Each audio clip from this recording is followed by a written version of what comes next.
Hey, hands where I can see them. Step away from the Well, truck. I'm just loading my... I said step back. Turn around, now. Hold on, officer. What's the problem? You match a suspect. Don't argue. Drop the bags. Suspect for what? Hands behind your back. No, you're not putting cuffs on me. Take a look at this. Federal Prosecutor, United States... Officer Daniel Keller had been a member of the Springfield Police Department for less than a year. A rookie so new his uniform still held the stiff crease from the academy. He was driven by a potent, dangerous cocktail of ambition and inexperience, a desperate need to prove he was more than just another number filling a patrol slot. That burning desire for a good arrest led him to the sprawling parking lot of a suburban market town grocery store on a bright Wednesday afternoon. It was there, amidst a mundane backdrop of shoppers and minivans, that he would make a decision so catastrophic it would not only obliterate his own future, but would also cost the taxpayers of the city an astonishing $4.2 million. His eyes locked onto a black man dressed in a sharp blazer and slacks, who was in the process of loading a paper bag filled with fresh groceries into the trunk of a silver sedan. In the clear light of day, it was the picture of suburban normalcy. But in the hyper-alert, pattern-seeking mind of Officer Keller, the scene was distorted by a lens of suspicion. He had a vague suspect description from a recent string of robberies, and his confirmation bias did the rest. He convinced himself he was witnessing something sinister, that the well-dressed man was not a shopper, but a predator. He decided to act, to be the proactive cop who stopped a crime before it happened. The man he chose to confront was Julian Hayes, a 38-year-old assistant United States attorney for the Department of Justice. Hayes was a federal prosecutor, a man who had dedicated his career to upholding the very laws Keller was about to trample. He had just spent the week in federal court prosecuting a complex public corruption case and was now performing the most ordinary of tasks, buying bread and produce for his family's dinner. He was a man who moved in the highest echelons of the justice system, but in that parking lot, Officer Keller didn't see a prosecutor. He saw a stereotype, and what transpired next, captured with unforgiving clarity on Keller's own body camera, would detonate a legal and political firestorm, turning a respected federal lawyer into a victim of the system he served. This was not a simple mistake or a misunderstanding. It was a complete breakdown of training, a blatant act of racial profiling, and a terrifying display of how a rookie's insecurity, when armed with a badge and a gun, can become a weapon. Before the encounter was over, Julian Hayes, a man who could dismantle criminal enterprises from a witness stand, would be treated like a common criminal for the act of buying groceries. And Officer Keller, in his desperate quest to prove himself, would instead prove just how broken the system could be. He initiated a chain of events that would trigger a federal civil rights lawsuit, national outrage, and his own permanent, irreversible decertification from the ranks of law enforcement. His career was over in the space of 3 minutes, ending in the same parking lot where it had so disastrously and publicly begun. Before we continue, we need to know where you are watching from. This story is a stark reminder of why accountability in policing is not a luxury, but a necessity. If you believe these truths need to be exposed, please take a moment to hit that subscribe button.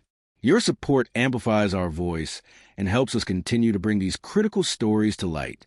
Every subscription is a vote for transparency and a demand for change. The encounter began not with a question, but with a shout. Keller's voice, amplified by adrenaline, cut across the parking lot, instantly transforming a peaceful afternoon into a scene of confrontation. He didn't seek to understand.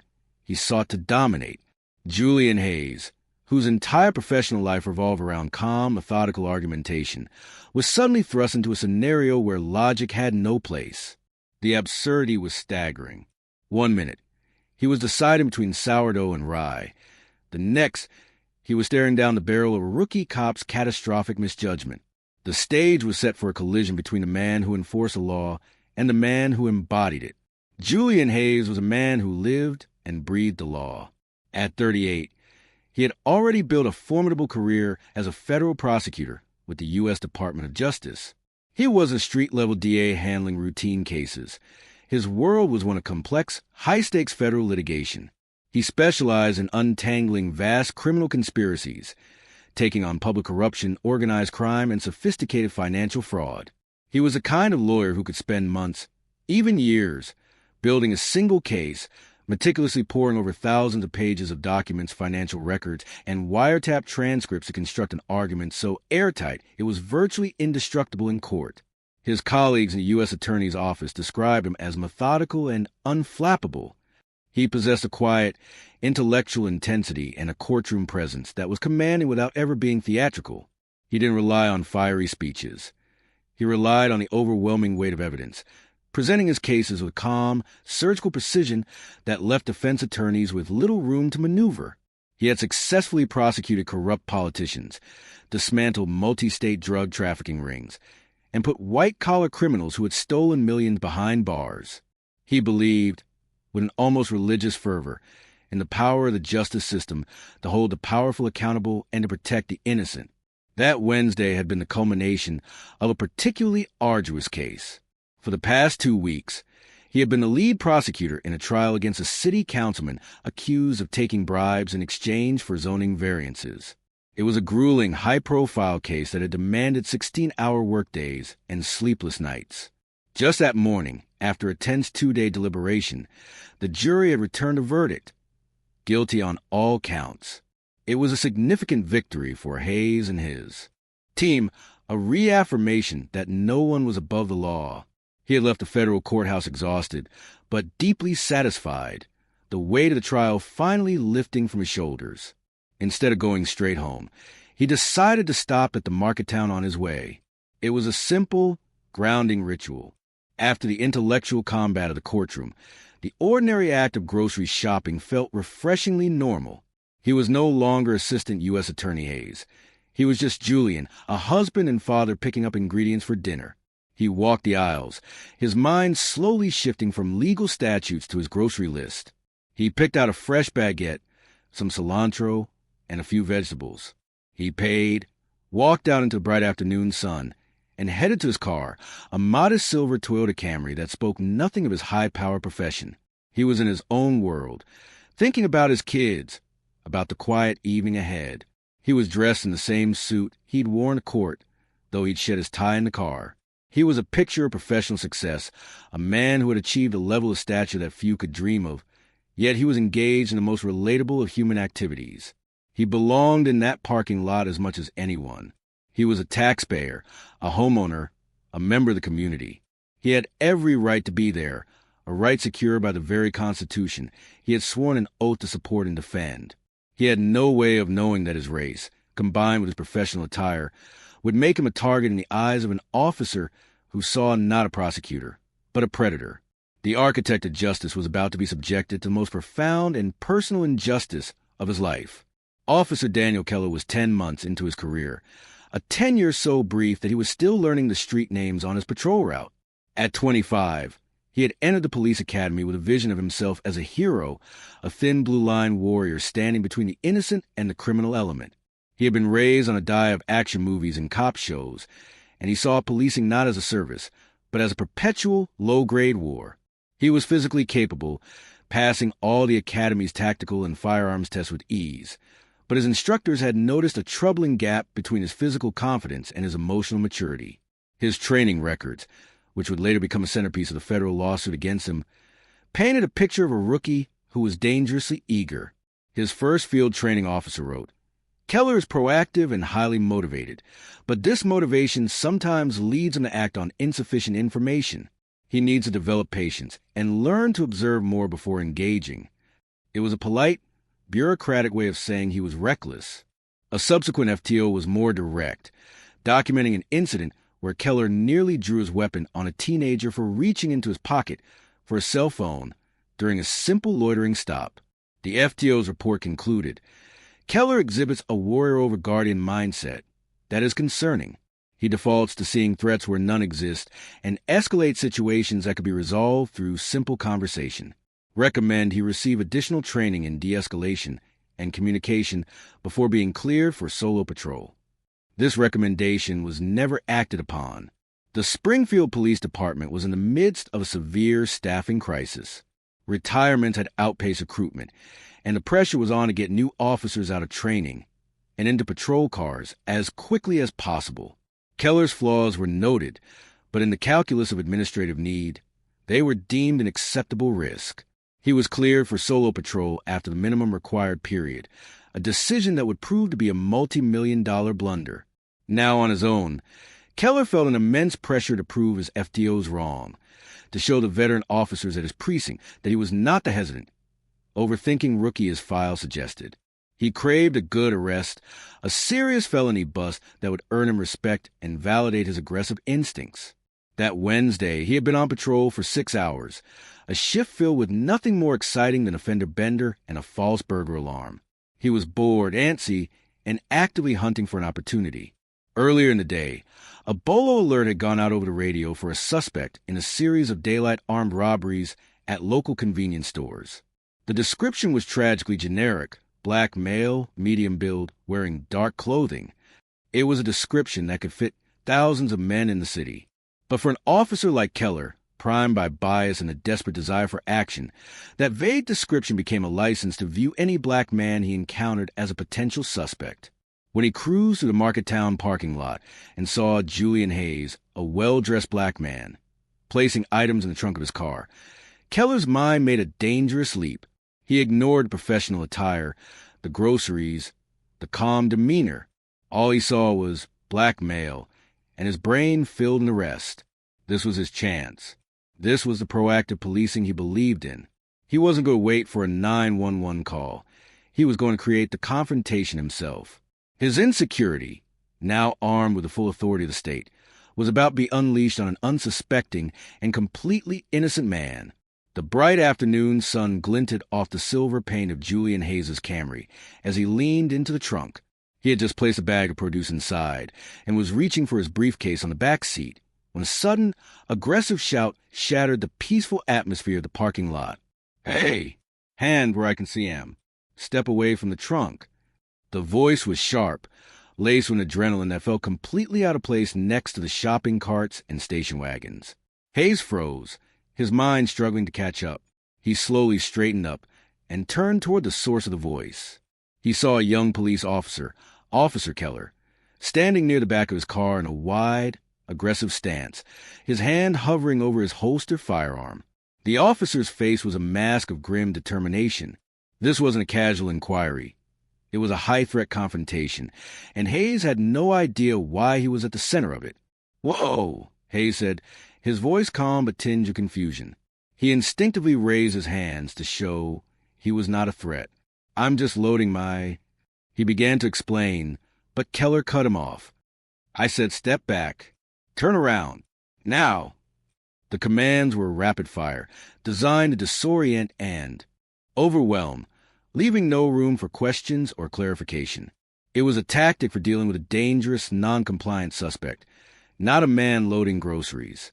Julian Hayes, a man who had cross-examined hardened criminals and argued before federal judges, found himself in a surreal and terrifying position. The officer was operating on a level of aggression that was completely disconnected from the reality of the situation. "Hold on, officer," Hayes said, his voice steady, trying to inject a note of reason into the chaos. "What's the problem?" He was appealing to the officer's professionalism, assuming that a simple question would prompt a logical explanation. He was mistaken. "You match a suspect description," Keller declared, his voice full of the certainty that his evidence wholly lacked. "Don't argue. Drop the bags." The order to drop his groceries was so absurd, so demeaning, that it momentarily stunned Hayes. He was still holding his briefcase. "Suspect for what?" he asked, his voice firming. He was not being defiant. He was exercising his fundamental right to know why he was being detained. He was demanding a justification for the sudden and violent intrusion into his life. This questioning, the simple request for a reason, was something Officer Keller's fragile ego could not handle. He saw it as a direct challenge to his authority. In his mind, an innocent person would simply comply without question. Any resistance, any pushback, was a sign of guilt. "Hands behind your back," Keller commanded, now unclipping his handcuffs from his belt. The metallic rattle of the cuffs was a clear statement that the situation was about to escalate from a detention to an arrest. Hayes made a split-second decision. He was a federal prosecutor. He knew the law inside and out. He knew the stop was unlawful. He knew he was under no legal obligation to comply with an arrest that had no probable cause. More importantly, He knew that allowing an agitated and irrational officer to put him in handcuffs was a dangerous proposition. "No," he said, his voice calm but absolute.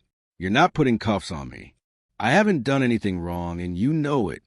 He wasn't resisting arrest. He was resisting a kidnapping under color of law.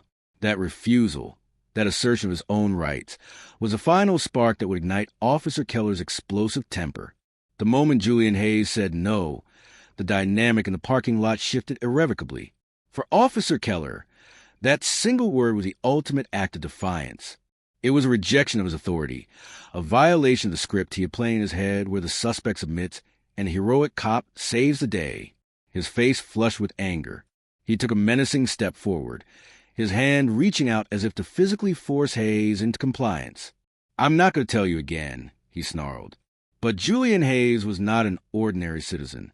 He had spent his entire adult life in a world of calculated moves and strategic thinking. He saw the situation for what it was. He was dealing with an officer who was operating on pure emotion, who had abandoned all reason, and was seconds away from becoming violent. Arguing with him was pointless. Resisting physically would be disastrous. He had one card left to play, and he knew he had to play it immediately. As Keller moved toward him, Hayes did something the officer did not expect. He didn't raise his fists. He didn't try to run. Instead, he calmly reached into the inside pocket of his blazer. "Don't reach," Keller yelled, his training kicking in just enough to recognize a potential threat. But Hayes's movement was smooth, deliberate, and non-threatening. "Officer," Hayes said, his voice cutting through Keller's aggression with an icy calm, "you need to take a step back and listen to me very carefully." He pulled out a slim black leather wallet. It wasn't his personal wallet. It was his official credential case.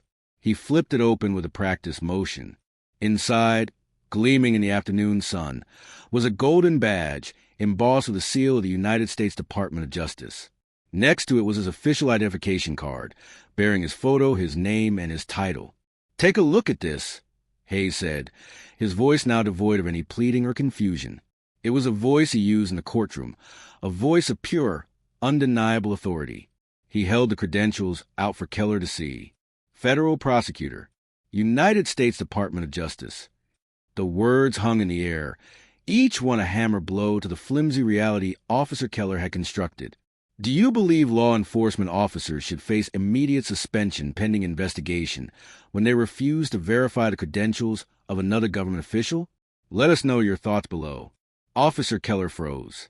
His outstretched hand fell to his side. His eyes, which moments before had been narrowed with aggression, went wide with a dawning, sickening horror. He stared at the badge, then at Hayes' face, then back at the badge. The brain that had so quickly and wrongly identified a black man in a suit as a robbery suspect was now struggling to process a truth that was far more shocking. The suspect he was about to assault and arrest was not just an innocent man. He was a member of the most powerful law enforcement agency in the country.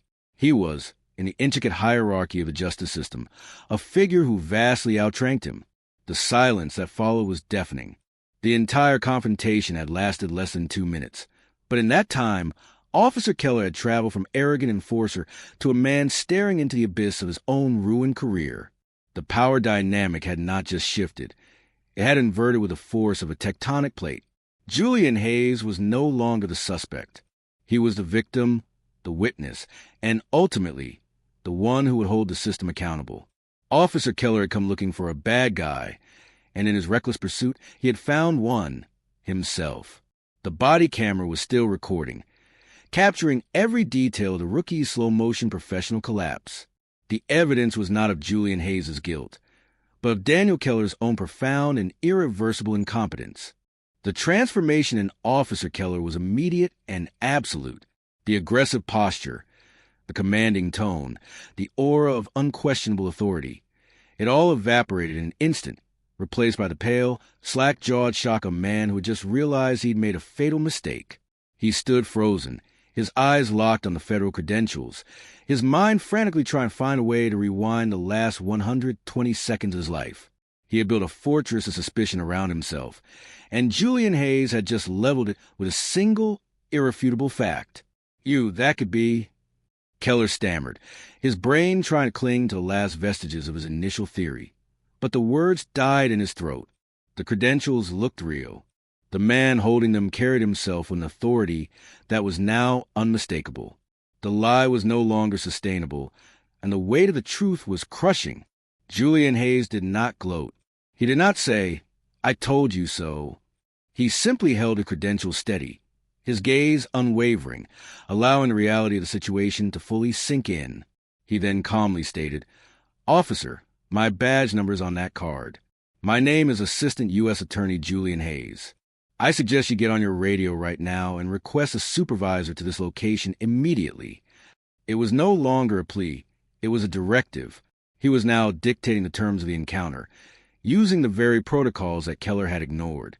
The sound of his own name and title, spoken with such calm authority by the man he had just been about to handcuff, seemed to finally break Keller's paralysis. He fumbled for radio on his shoulder, his hands trembling so badly he could barely key the microphone. "Dispatch," he said, his voice cracking, a pathetic shadow of its earlier bravado. Send a supervisor to Marketown on 5th. Routine traffic stop." It wasn't a traffic stop, officer. Hayes corrected him coolly. It was an investigatory detention without reasonable suspicion that was about to become an unlawful arrest. Let's make sure the record is accurate from the start. Every word was a precise, legalistic jab, a reminder to Keller that he was now dealing with a man who could deconstruct his actions in a federal courtroom. Keller, looking utterly defeated, amended his call. "Yeah, send a supervisor for an investigatory stop." As they waited in a thick, uncomfortable silence, the full scope of his blunder began to cascade through Keller's mind. This wasn't something he could explain away in a report. The entire incident, from his first shouted command to his dumbstruck silence, was on his body camera. The victim wasn't just some citizen who could be intimidated or whose complaint might get lost in a bureaucratic shuffle. The victim was a federal prosecutor. He worked for the Department of Justice, the very entity that investigates and prosecutes police misconduct. Keller hadn't just picked the wrong person to harass. He had picked a person whose entire job was to hold people like him accountable. Passers-by, who had initially stopped to watch the commotion, now saw a completely different scene. The aggressive cop was now standing meekly, while the calm, well-dressed suspect seemed to be the one in charge. The visual narrative had completely flipped. The unraveling was not just internal. It was a public spectacle. Keller felt a dozen pairs of eyes on him, and for the first time in his short career, he felt the profound shame that comes from being caught in a flagrant abuse of power. He had wanted to be a hero, but in his reckless pursuit of that fantasy, he had made himself the villain of a story that was about to go viral. The 5 minutes it took for a supervisor to arrive felt like an eternity. The parking lot, which had been the stage for a tense, escalating drama, was now cloaked in a heavy, awkward silence. Officer Keller stood by his patrol car, his head down, avoiding eye contact with anyone. He looked like a teenager who had just been caught joyriding in his father's car, the bravado and adrenaline replaced by a potent mix of fear and regret. He kept replaying the encounter in his mind, each replay making his actions seem more reckless, more stupid, more indefensible. Julian Hayes, in stark contrast, was a picture of composure. He had put his credentials away and was now leaning against the open trunk of his Camry, his arms crossed. He did not speak to Keller. He did not taunt him or lecture him. He simply waited. His calmness was not a sign of forgiveness. It was a quiet, confident patience of a man who knew he was in complete control of the situation. He had already shifted from being the victim of the encounter to being the architect of its legal aftermath. His mind was methodically cataloging every detail. Keller's words, his actions, the lack of probable cause, the unlawful commands, the clear evidence of profiling. He was building his case, piece by piece. The absurdity of the situation continued to wash over him. He looked at the grocery bag in his trunk. The fresh bread, the vibrant green cilantro. These were the objects of his supposed suspicious activity. He had spent the morning securing a conviction against a man who had betrayed the public trust, and he was now being detained in a grocery store parking lot because a rookie cop couldn't tell the difference between a federal prosecutor and a common thief. It was more than just an injustice. It was a profound and bitter irony. He had dedicated his life to a system that, in this moment, had failed him so spectacularly? What should be the automatic, non-negotiable consequence for an officer who makes a stop that is later proven to be based entirely on racial profiling? Let us know your opinion in the comments. When Sergeant Mike Donovan's patrol car pulled up, the veteran officer immediately sensed that this was no routine call. He saw Keller's slumped, defeated posture and the impeccably dressed man standing calmly by the other car, and he knew something had gone terribly wrong. Donovan was a 25-year veteran of the force, a man with a low tolerance for incompetence and a keen eye for rookie mistakes. "What's going on, Keller?" Donovan asked, his voice calm but firm as he stepped out his car. Keller could barely meet his supervisor's gaze. "Sarge, I made a stop," he stammered. "And—" Donovan pressed. It was Julian Hayes who answered. "And your officer, Sergeant, detained me without cause, accused me of being a robbery suspect, ordered me to drop my property, and was about to unlawfully arrest me before I identified myself." Hayes stepped forward and presented his credentials to Sergeant Donovan. The sergeant took one look at the DOJ badge, and his expression soured. He looked from the ID to Hayes, then over to the disgraced rookie. A long, weary sigh escaped his lips. He had seen this movie before, but this was a particularly disastrous sequel. "Son of a—" he muttered under his breath. He handed the credentials back to Hayes with a respectful nod. "Mr. Hayes, I apologize on behalf of the department. Are you injured in any way?" he asked, his tone shifting to one of deep concern. The calm had been broken. The legal storm was about to begin. Sergeant Mike Donovan was a man who understood the concept of liability. In his 25 years on the force, he'd seen how a single bad decision by one officer could cost the city millions and tarnish the reputation of the entire department for years. As he stood in that parking lot, looking at the federal prosecutor's rookie had just tried to arrest, he wasn't just seeing a botched stop. He was seeing depositions, headlines, and a multi-million-dollar check being written from the city's coffers. His immediate priority was damage control. His first move was to completely isolate Officer Keller. "Keller," Donovan said, his voice dropping to a low, cold command, "get in your vehicle. Turn off your body camera. Do not speak to anyone. Do not touch your radio. You are to wait here until I tell you to move. Is that understood?" Keller, looking utterly broken, could only nod mutely. He retreated to his patrol car like a scolded child, the door closing with a soft click that seemed to signal the end of his career. By ordering him to turn off his camera, Donovan was ensuring that the rookie couldn't say anything further that might make the situation even worse. Next, he turned his full attention to Julian Hayes, treating him with a deference and respect that should have been present from the beginning. "Mr. Hayes," Donovan began, his tone a mixture of professional courtesy and genuine apology, "I want you to know that we are taking this incident with the utmost seriousness. What happened here is not acceptable. It does not represent the standards of this department." "With all due respect, Sergeant," Hayes replied, his voice even but firm, "what happened here is exactly what happened. Your officer profiled me.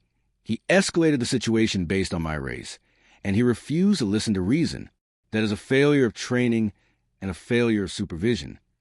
Hayes wasn't interested in platitudes. He was interested in accountability. Donovan didn't argue. He knew Hayes was right. "You are correct, sir," he said, taking out a small notebook. "I am starting a formal incident report right now. I need to get your full name and contact information. I've already notified my lieutenant, and you will be contacted by our Internal Affairs Division within 24 hours. You are entitled to a full copy of the body camera footage, and I will personally see to it that you receive it." This was a critical move. By immediately offering the body camera footage and promising an IA investigation, Donovan was following protocol to the letter, attempting to demonstrate that the department was taking this seriously, even if one of its officers had failed spectacularly. He was trying to frame the incident as a bad apple problem rather than a rotten orchard problem. As Donovan took down Hayes' information, a small crowd of onlookers was still lingering. Several people had their phones out, recording the aftermath. The sergeant was acutely aware of the audience. "Sir, if you're amenable, perhaps we could finish this conversation somewhere more private," he suggested. "No, Sergeant," Hayes said calmly. "Let's finish it right here. What happened here happened in public. The accountability for it should start in public as well. It was a subtle but powerful statement. Hayes was refusing to allow the situation to be handled quietly, behind closed doors. He was already thinking like a prosecutor, ensuring the chain of events was clear, public, and undeniable. Donovan recognized he had no other choice, could only nod in agreement. He was no longer controlling a scene. He was participating in the documentation of a major federal lawsuit in the making. The damage had been done, and all he could do now was record the wreckage. The formal internal affairs investigation into Officer Daniel Keller began less than an hour after Sergeant Donovan cleared the scene. It was less an investigation and more of an autopsy. The cause of death for Keller's career was obvious. IA's job was simply to document the pathology of the failure. The body camera video was the primary exhibit, a perfect, self-contained narrative of incompetence and bias. When the footage was played for the IA commander, a stoic, 30-year veteran, he reportedly watched it once, turned it off, and said, "Start the termination paperwork." The IA investigators then moved on to dissecting the justification for the stop itself. They pulled the audio log from dispatch for the Bolo alert Keller had claimed to be acting on. The alert described the robbery suspect as a black male in his late teens or early 20s, approximately 5 feet 8 inches, with thin build, wearing a black hoodie and blue jeans. Julian Hayes was a 38-year-old professional, 6 feet 2 inches, with an athletic build, wearing a gray blazer and navy slacks. There was not a single solitary point of comparison between the suspect and the prosecutor. Keller's stop was not a case of mistaken identity. It was a case of manufactured identity. He had taken the most generic element of the description, black male, and used it as a pretext to stop a man who looked nothing like the actual suspect. His written report, which he was ordered complete upon returning to the precinct, was a desperate attempt at self-preservation. He wrote that Hayes appeared nervous and was scanning the parking lot in a manner consistent with a burglar. The body camera footage directly contradicted this, showing Hayes calmly loading his trunk, oblivious to Keller until the officer started shouting. The report was not just inaccurate. It was a work of fiction, a fact that would add filing a false report to the growing list of his violations. Next, the investigators performed a deep dive into Keller's background and training records. The damning FTO reports were immediately flagged. They interviewed the 2 training officers. The first FTO described Keller as eager but green. The second, the one who had recommended extended training, was far more blunt. "I told him he was a lawsuit waiting to happen," the veteran FTO told investigators. He had a chip on his shoulder. He saw every interaction as a potential fight and couldn't distinguish between a citizen asking a question and a suspect challenging his authority. "I am not surprised this happened. I am surprised it didn't happen sooner." The department's decision to override that FTO's recommendation became the crux of the systemic failure. IA interviewed the lieutenant who signed off on Keller's clearance. The lieutenant, a man caught between administrative pressure and operational reality, admitted that the department was operating at critically low staffing levels. "We needed bodies on the street," he said. "Keller passes exams. We figured he'd learn on the job." That one sentence, "we figured he'd learn on the job," was a devastating admission of negligence.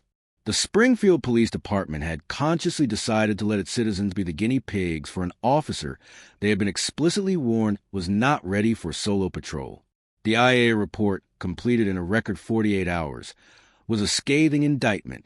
It concluded that Officer Daniel Keller had engaged in racial profiling, made an unlawful stop without reasonable suspicion, escalated a non-threatening encounter through unprofessional conduct, and filed a false police report to cover his actions. But crucially, the report also concluded that the department shared culpability through its deliberate indifference to the known risks presented by Keller, citing the negligent failure to properly supervise and train him.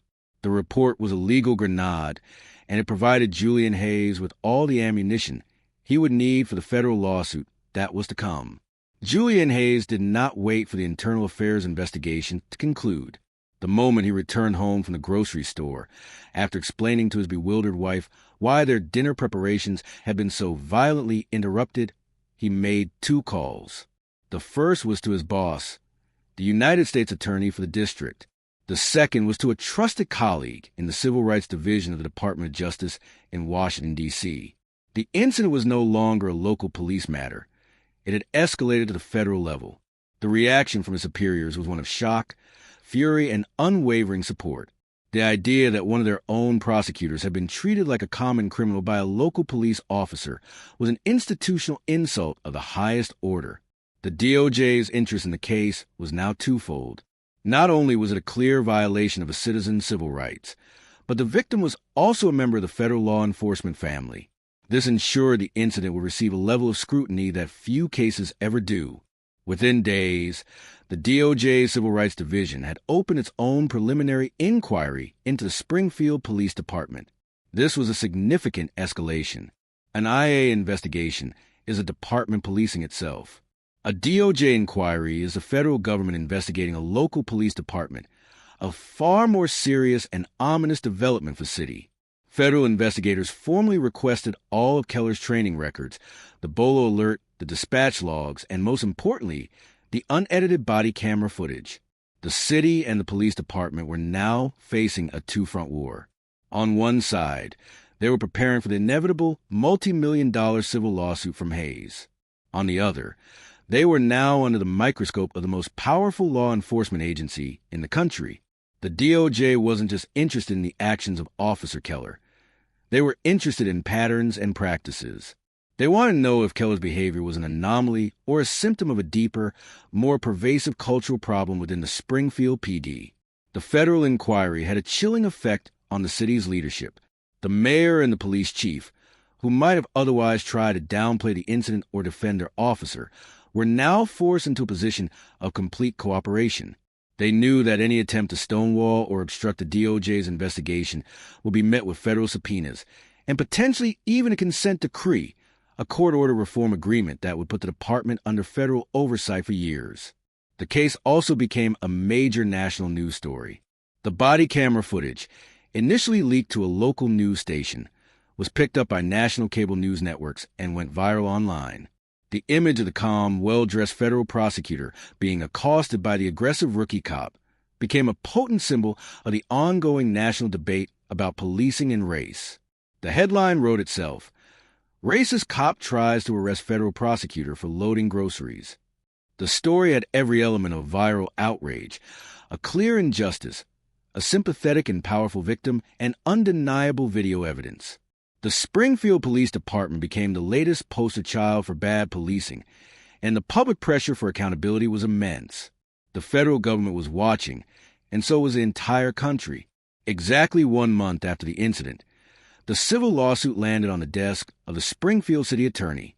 It was a legal masterpiece, a document crafted with a precision and intellectual firepower that only a team of top-tier civil rights lawyers, advised by a federal prosecutor, could produce.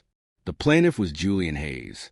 The defendants were Officer Daniel Keller, Sergeant Mike Donovan, for failure to properly supervise, the police chief, and the city of Springfield. The lawsuit sought $10 million in compensatory and punitive damages. The legal claims were laid out with devastating clarity.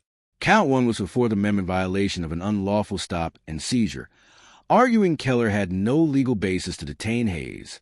Count 2 was for a 14th Amendment violation, alleging that the stop was motivated by racial discrimination and a denial of equal protection under the law. The suit cited statistics on the Springfield PD stop and frisk data, which showed a significant racial disparity, arguing Keller's actions were part of a broader, unconstitutional pattern. The third count was the legal equivalent of a battering ram, a Monell claim against the city. This claim argued that the city was directly liable for the violation of Hayes' rights because it was caused by an official municipal policy and custom. The lawsuit defined this custom as the police department's practice of providing inadequate training on racial bias and de-escalation, and its policy of ignoring the documented warnings of its own field training officers in order to rush undertrained rookies onto the street. The lawsuit argued that the assault on Julian Hayes was not an accident, but a predictable and inevitable result of the city's own deliberate indifference. Upon reading the lawsuit, the city's legal team knew they were in an impossible position. They had the body camera video, which was a complete defense for the plaintiff. They had the IA report, which confirmed every one of the lawsuit's allegations. They had the FTO reports, which proved the department had been warned about Keller. And now, they were facing a legal team that likely knew more about federal civil rights law than they did. The plaintiff wasn't just a victim. He was an expert in the very field of law he was using to sue them. A trial was simply not an option. The discovery process would be a public relations bloodbath, forcing the city to turn over years of internal disciplinary records and training materials. Julian Hayes, a seasoned and brilliant federal prosecutor, would take the witness stand and deliver testimony that would likely have a jury eating out of the palm of his hand. His own partner, Officer Miller, would be subpoenaed and forced to testify against him. The city wouldn't just lose. They would be humiliated on a national stage, and a jury, enraged by the evidence, could easily return a verdict well in excess of the $10 million sought in the lawsuit. The city attorney's office sent a grim memorandum to the mayor and city council. The recommendation was unequivocal. Settle the case immediately and for whatever amount it took to make it go away. There was no defense. There was no strategy that could win. There was only surrender. Officer Keller's 3 minutes of reckless proactive policing had stripped the city of any and all legal leverage. All they could do now was negotiate the price of their own incompetence. The settlement talks were less of a negotiation and more of a capitulation. Julian Hayes' legal team, armed with an ironclad case and the full moral authority of the situation, dictated the terms. The city's lawyers knew they were there to listen, not to argue. The final agreement was reached quickly, a testament to the city's desperation to avoid a public trial. The city of Springfield agreed to pay a settlement of $4.2 million to Julian Hayes. It was a staggering sum, a clear admission of severity of the misconduct, but the settlement was about more than just money. At Hayes' insistence, the agreement included a series of non-monetary conditions designed to force tangible, lasting change within the Springfield Police Department. The first condition was a formal, public apology from the police chief and the mayor to be delivered at a press conference. This was a crucial element of public accountability, forcing the city's leadership to acknowledge the wrongdoing on the record. The second condition was a complete, externally supervised overhaul of the department's training programs for new recruits, with a specific focus on de-escalation, implicit bias, and constitutional policing. The new curriculum would be designed by a panel of independent experts and community leaders, a move that took the power to shape training out of the exclusive hands of the police department itself. The third and final condition was a reform of the FTO program, codify into official policy that any recommendation against clearing a rookie for solo patrol had to be reviewed and justified in writing by the police chief. While the city was finalizing the settlement, the Springfield PD was concluding its disciplinary process for Officer Daniel Keller. The outcome was never in doubt. 3 months after the incident, he was formally terminated. His termination letter cited gross incompetence, violation of departmental policy on the use of authority, and conduct that has undermined public trust in the department. The police union, which typically defends officers facing discipline, quietly declined to represent Keller in his appeal. The video evidence was so damning that even the union recognized the case was indefensible.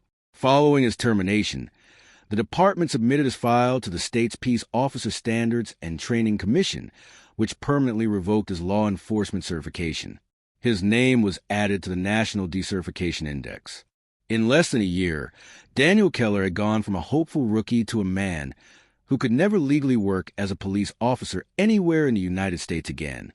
His dream of being a hero cop had ended in total public disgrace.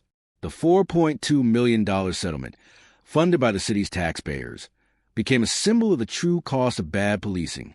It wasn't just a financial price, but the cost of the community's trust, the cost of the department's reputation, and the cost of Julian Hayes and his family, who had to endure the trauma of the encounter.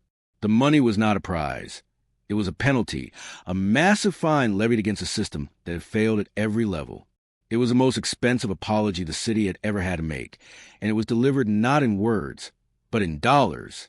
For Julian Hayes, the $4.2 million settlement was not the end of the story. It was the beginning of a new chapter. He could have taken the money, focused on his already demanding career, and tried to forget the humiliating encounter in the grocery store parking lot. but his experience had given him a new, deeply personal perspective on the flaws of the justice system he had. Sworn to serve, he felt a profound obligation to use his unique position to advocate for those who could not fight for themselves. The prosecutor had found a new, urgent case to pursue, the case for police reform.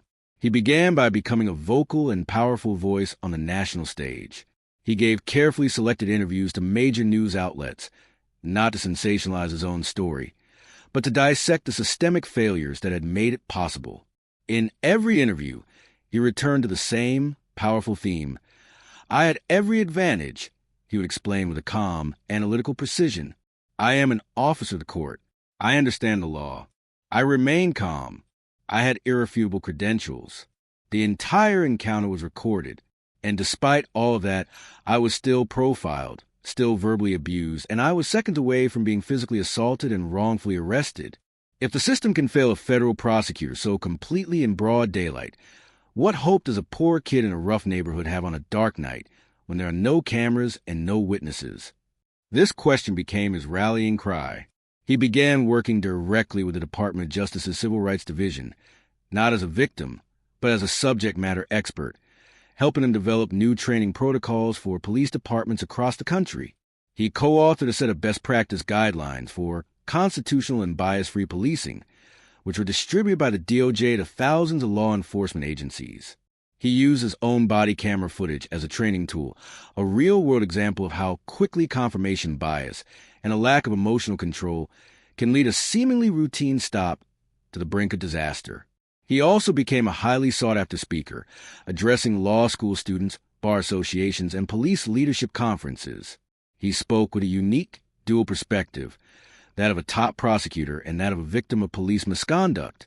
He argued that the goals of effective law enforcement and the protection of civil rights were not mutually exclusive, but were, in fact, inextricably linked. You cannot have public safety without public trust, he would argue. And you will never have public trust as long as a significant portion of the community believes they are viewed not as citizens to be protected, but as suspects to be controlled. The actions of officers like the one who stopped me are not just illegal.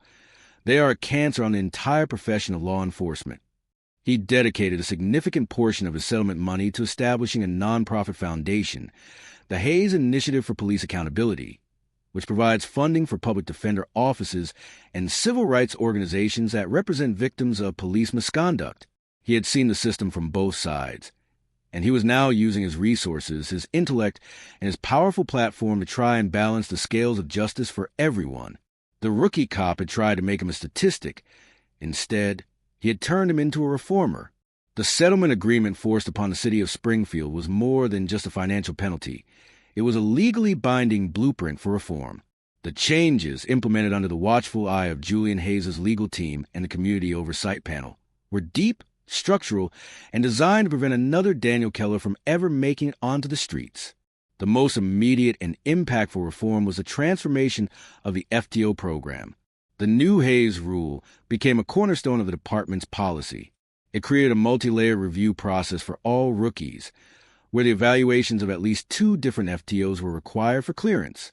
Any conflicting reports or recommendations for extended training automatically triggered a review by a panel that included a member of the Civilian Oversight Board. This made it virtually impossible for a supervisor to unilaterally push a problematic rookie through the system to meet staffing quotas. The department was forced to prioritize competence over convenience. Next, the department's training academy was fundamentally restructured. The old military-style boot camp model, which emphasized physical dominance and a warrior ethos, was replaced by a new curriculum that balanced tactical skills with an equal emphasis on communication, critical thinking, and procedural justice. Recruits now spent as much time in classroom discussions about the Fourth Amendment and implicit bias as they did on the firing range. They were required to complete mandatory training modules designed by community leaders, where they listened to stories of people who had negative experiences with the police, forcing them to confront the human cost of bad policing. The department also invested heavily in technology designed to increase accountability. The new body camera policy was among the strictest in the country, requiring cameras to be activated for any and all interactions with the public. The footage was now subject to random weekly audits by a team of supervisors and civilian reviewers who look for policy violations, unprofessional conduct, and evidence of biased policing. Officers with a pattern of problematic interactions were flagged for mandatory retraining and counseling. This shifted the department from a reactive model, where they only reviewed footage after complaint, to a proactive model, where they were actively looking for problems before they could escalate into federal lawsuits. Finally, the city established a new, independent Office of Police Accountability, fully funded and staffed by civilian investigators with the power to issue subpoenas and make binding disciplinary recommendations. This stripped the Internal Affairs Division, which was often criticized as being a case of the police policing police, of its exclusive authority. Now, every serious complaint of misconduct will be investigated by an impartial, external body, a change that dramatically increased public confidence in the disciplinary process. The changes were not easy, and they were met with resistance from the more traditional elements of the force. But the city, facing the threat of further DOJ intervention and still reeling from the financial and reputational blow of the Hayes case, had no choice but to move forward. The $4.2 million apology was being paid not just in cash, but in the currency of real, systemic change. The story of Julian Hayes and Daniel Keller is not merely a tale of one good man and one bad cop. It is a stark and powerful illustration of a fundamental truth, that injustice does not require malice, only bias armed with power. Officer Keller did not leave his house that morning with the intention of violating the civil rights of a federal prosecutor. He left his house with a head full of flawed training, unchecked prejudices, and a desperate desire to prove himself. And in our current system, that is often more than enough to ruin a life. This was a confrontation born entirely from a fiction created in a rookie's mind. There was no crime.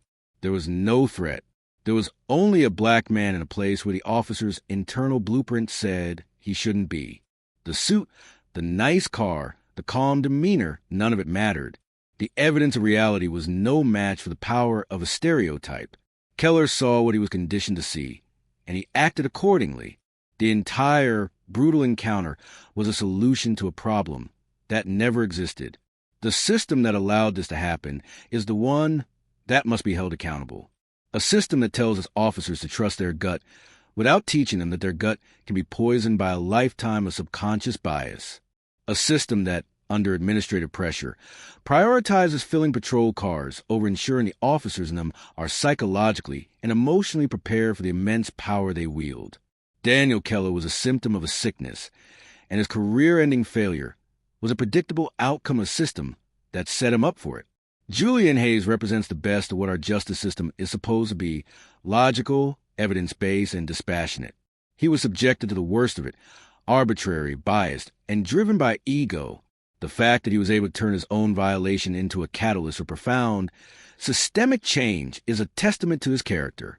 But it should not take a federal prosecutor being accosted in a parking lot to force a police department to reform itself. The anonymous victims of the world, the ones without badges and law degrees, deserve that same level of justice. Should every police department in the country be required by federal law to have a civilian-led, independent oversight board with the power to discipline and fire officers? Let us know your answer in the comments below. The body camera did not lie. It captured the unmistakable truth of the encounter. It showed us that sometimes the most dangerous person at the scene of a police interaction is the officer themselves. And now, just like Officer Keller, we cannot look away. The footage serves as a permanent, indelible lesson in the catastrophic cost of a moment's prejudice. Thank you for watching.